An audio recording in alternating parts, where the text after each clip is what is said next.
We're gonna do my in-depth review of this and my experience with it for the past 5 months. I've had it put together and ready to go since January. I don't know how many rounds I have through it, probably a few hundred, because I had a lot of that ammunition donated to us so that we could do reliability tests.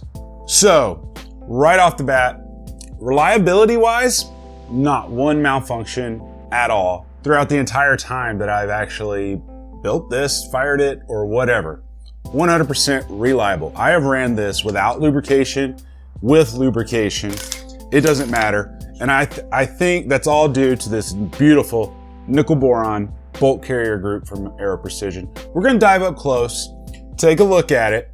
We're gonna talk about any regrets that I might have, because sometimes you build something and you think something's gonna be awesome about it, and it's not as awesome as you had hoped. So let's dive up close here in a second. We're gonna take a look at it. We're gonna go over the total cost as it's set up right here, because you can get this for a lot lower price than what I have in it. I pretty much put all the bells and whistles, nickel boron, 3-pound trigger, Vortex Razor red dot. We're gonna talk about all this, guys. So let's dive up close, take a look at it, and see if this is something you might wanna build, or maybe there's some parts on here that you wanna include in your next build. So let's start out with the magazine. Obviously, this is a Gen 2 Magpul PMag 30 round, and this is the Strike Industries EMP +5 mag extension. Just slips right onto the bottom, adds 5 additional rounds to the PMags. That is awesome. Build links, there'll be a full list down below with all the parts and links to all of them. Some of them I'm affiliated with, some of them I'm not, but either way, thank you guys for your support. Is the Indian Creek Design Universal Blast Forwarding Device. This thing is really cool. Super affordable too. I think they're only like $40 or $50. I don't remember exactly, but they're not too badly priced, especially considering a lot of other companies are charging a lot more. What makes this very awesome is a lot of other blast forwarding devices are proprietary to the muzzle brake that company makes, whereas this one will fit any muzzle brake that's 1 inch in diameter or less. And it comes with a threaded section that you can put on right behind the muzzle brake, as well as a thread protector. I don't ever use the thread protector because my threads are recessed into the handguard, but they are a good little lifesaver. For the muzzle brake, we got the VG6 556 Epsilon muzzle brake. This thing works like a charm. It literally reduces all of the muzzle rise. Now I understand Landtac and companies like that, they make really great products, but this is more affordable.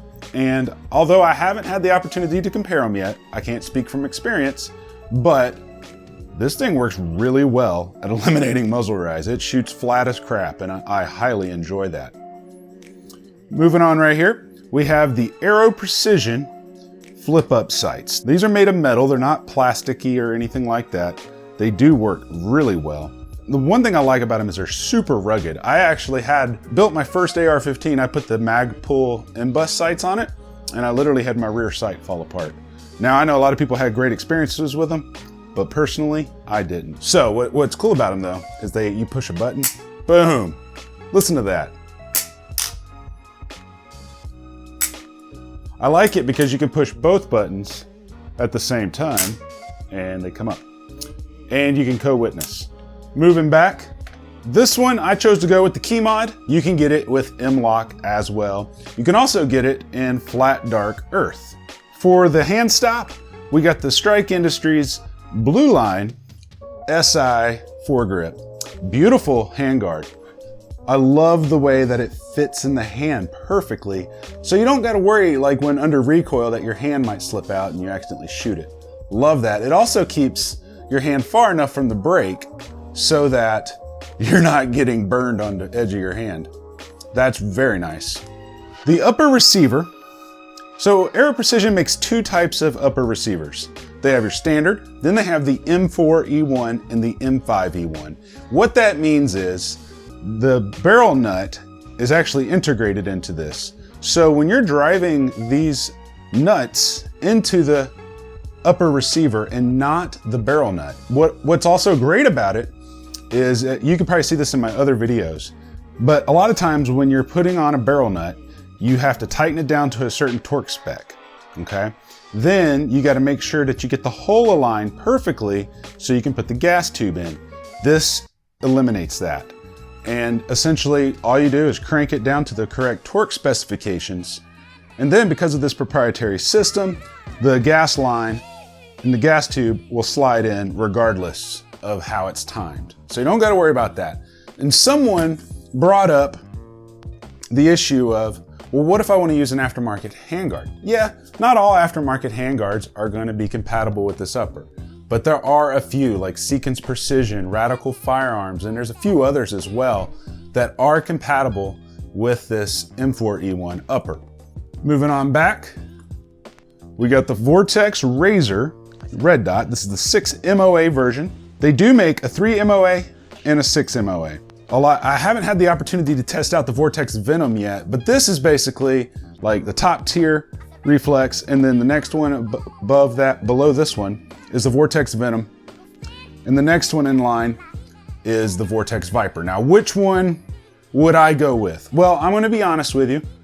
The dot on this one is a lot more crisp than the dot on my Vortex Viper. However, this is more than twice as expensive than the Vortex Viper. So what I would do, if I was in your shoes, I would go buy the Vortex Viper Red Dot because you can put that one on a handgun or an AR. And then I got the American Defense Quick Detach Mount, and this thing is great. I love this thing. It just comes right off, boom. It's not exactly super tight right now because I had it on my Fab Defense KPOS, but works great. For the lower receiver, just got the standard Gen 2 Aero Precision lower receiver.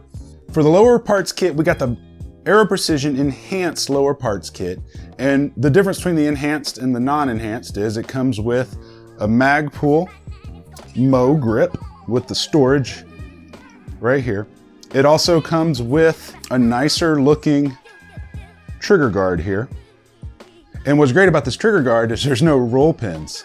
It's you screw it in, it stays on. I also included the PC Armament 3-pound single stage competition trigger, which essentially is a rebranded Velocity trigger, which is good because PC Armament discontinued these, but I'll put the link in the description below where you can get the Velocity trigger. Pretty much, this is the most affordable 3-pound competition trigger that you can buy for an AR-15, hands down. They're only about $140 to $150, and let's do the trigger weight test. All right, so let's do a pull.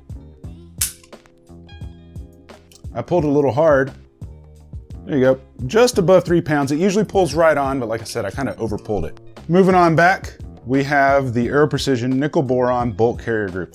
I think this is a very valuable upgrade. I ran 75 rounds continuous through this with no lubrication, ran like a champ. Aero Precision ambidextrous charging handle, buttery smooth. I like to be able to pull the charging handle like this, or like this. That's just my personal preference. It's not a necessary upgrade, but it's something that I like. Moving on back, we got the Strike Industries Enhanced Castle Nut and End Plate. And what I love about this is you don't got to worry about staking it. It just stays on. You torque this pig down, it does not come off. So I like the fact that I don't got to stake it. It also has a quick detach point right here for a sling. Moving on back, for the buffer and the buffer spring and the buffer tube, those Aero Precision kit. Then we have the CAC Shockwave Stabilizer Brace. I mean, I like the brace. I kind of wish it was a little softer like the SB tactical ones, because, you know, softer is nicer against your cheek, but it does its purpose. It really completes the gun. The way I have this stabilizer brace set up, this rifle, or this pistol, measures 26 inches in length. If I compress this all the way in, it's 24 inches in length. My review of this is it's awesome. It runs very well. Now, what is this gonna cost you? All right, guys, so let's talk about that. As this sits, everything you see here the mag extension, the red dot, the mount, everything you see, it comes out to $1,700. I'll tell you how you get it cheaper. Number one, you go get the Vortex Viper red dot instead of the Vortex Razor. Now you're down to $1,500. Another way to make it more affordable, get the standard charging handle. That takes another like $25 off the price. So now we're $225 down. Then you can go get the standard bolt carrier group. That'll take $100 off the price. So we're $325 down from the original price. You could always get standard grips. You don't got to get the upgraded ones. And you could always get more affordable sights, because these sights I think are about $140 or so. You could also skip on the muzzle brake. So, you know, this could be had for a lot less, obviously, guys, but I decked it all out, you know, with all the upgraded parts, and that's why the price comes out to $1,700. Now, keep in mind, for almost $500 of that is between this optic and this QD mount. So, honestly, I think if I was in your shoes, I would go get the Vortex Spark AR. I love that optic. It was the first optic I ever reviewed, and unfortunately I don't have it anymore because I gave it away in a giveaway. But that optic is amazing. I'll put a link below where you can pick it up. They're less than 200 bucks. You don't got to worry about getting a QD mount or nothing like that. And it co-witnesses beautifully. So let's jump up top and let's talk about a couple more things, and then we'll wrap up this review. Back up top. Guys, I always want to stress, I'm not an expert at any of this, and a lot of times when I'm doing these reviews and build series, I'm learning about this as I go. This was the first time that I had ever even fired an AR pistol. I had my AR-15 rifle, but I had never fired a pistol, so it was an interesting experience. And it was the first time I had an experience with a muzzle brake, the first time I had an experience with pistol brace. So, you know, there was a lot of things, you know, sometimes you go into this and you don't know what to expect. At first, I didn't like the muzzle brake because it's a 7.5-inch barrel.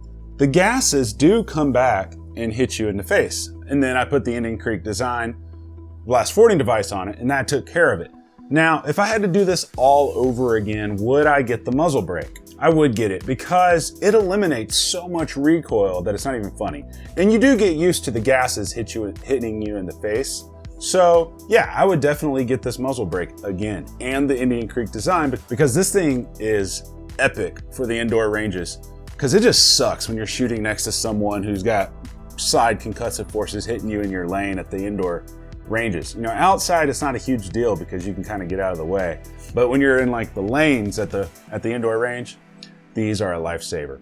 Other than that, if it's in the budget, I highly recommend every single product. Now, I'm not going to tell you to go out there and spend all your money, obviously. That's just not a good decision. But this thing performs as necessary. I'll put a whole build list of links down in the description below. I am affiliated with it, so thank you guys so much for your support. I really enjoy this. And, you know, we're giving it away at the Patreon page. Whenever that hits 2,500 supporters, we're going to give this away. And I'm actually probably gonna cry the day that happens because I definitely enjoy this. Yeah, I honestly, there's like no cons to this. And I hate to say that because I really do try to find a con in everything. And it's been 100% worth the money, I think, in my opinion, that is invested in this. Let me know down in the comments section below if you guys have any questions or comments. I always love discussing things with you guys. Also, thank you guys so much for subscribing to the channel. We have been growing crazy. I know when I started this build, I had 2,000 subscribers. Now we're like almost at 15,000 and it just blows my mind. So thank you. So until next time, guys, I love you and you guys be safe.